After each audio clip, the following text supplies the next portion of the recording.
So once you've gotten all your lines transferred, you want to outline them so you can see them nicely. And if you happen to have a pen or a permanent Sharpie like this one, you could do your outlining with those and then add color. So hopefully you have some crayons or some color pencils or maybe some watercolor paint that you could use to add color. When you add the color, you want to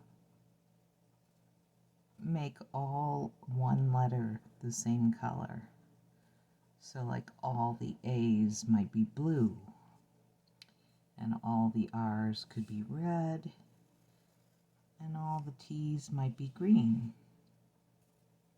And then you can do the background color all one color. And the background color is the part that's not the letter. And that is called the negative space. So it's the parts between the letters, like this part right here, that's negative space. So if you don't have any way to add color, you could just shade in the negative space and leave the letters white. I'm having a little trouble seeing this one.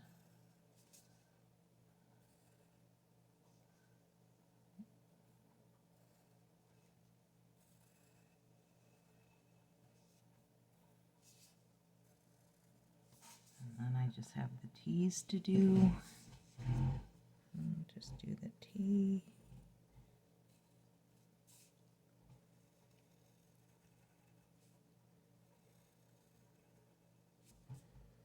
Okay, so I'm going to pretend that I don't have any way to add color, so I'm just going to shade in my negative spaces. The object is always the positive, and the air around the object is the negative. All fits together like a puzzle. So I'm going to start by shading in anything that is considered a negative space. So inside the A,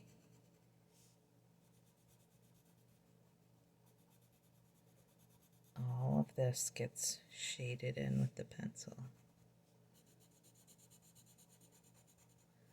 And sometimes it can be hard to figure it out, so you have to look at it for a minute and make sure you're actually seeing the letter, especially when it's backwards.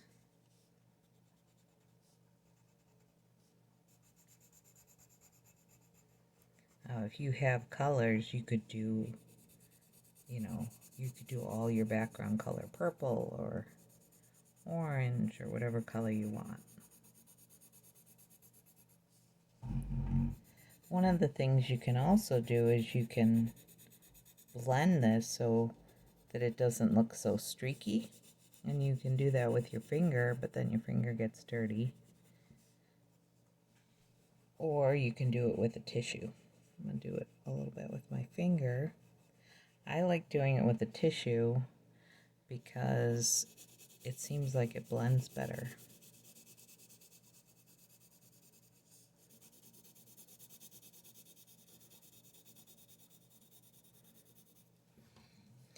The other thing I like to do is hold my pencil across my fingers like that, and then I get the whole length of the pencil, and it shades more evenly, and it actually goes faster than if I just use the point of my pencil.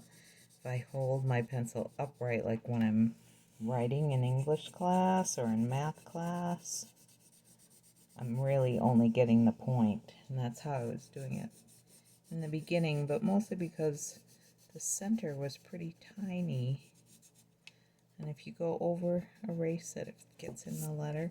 So like right here, it's kind of hard to do it with my pencil under, so I'm going to hold it like I normally would in math or English class, like I'm writing, and fill it in that way in the small spaces. But when I'm doing big spaces, I want to hold my pencil differently so that I can shade it in quicker and more even.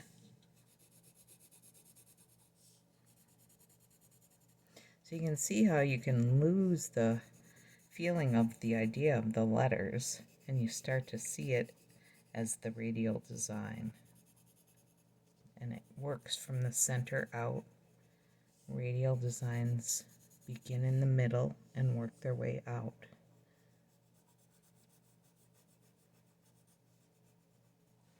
And if you want, you can even erase the lines between, like where the R's touch.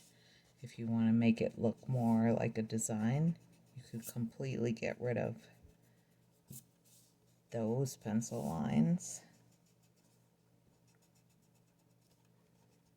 And then when you add the color, it's going to go all the way around. So I'm going to do this section.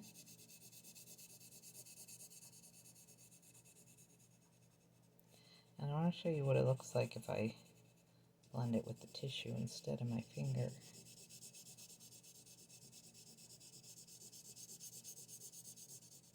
I'm not going to do the whole thing on camera. You can look for the final product. I'll do a snapshot of it and you can see it, the final product, once it's all shaded in.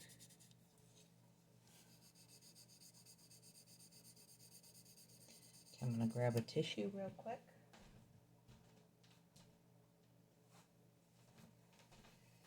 And when you're using the tissue, you want to kind of fold it up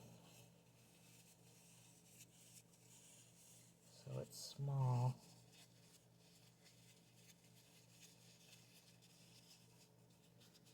And then press it.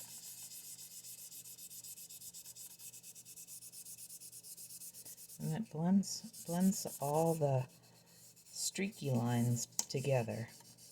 So if I go in the opposite direction of the streaks, it blends even nicer. But sometimes it gets into the area that I want to keep white, so you can go back in and erase.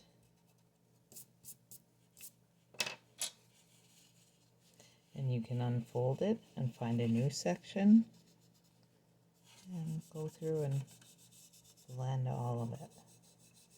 And you can see that even where I went over with my finger, it's blending a little bit better with the tissue.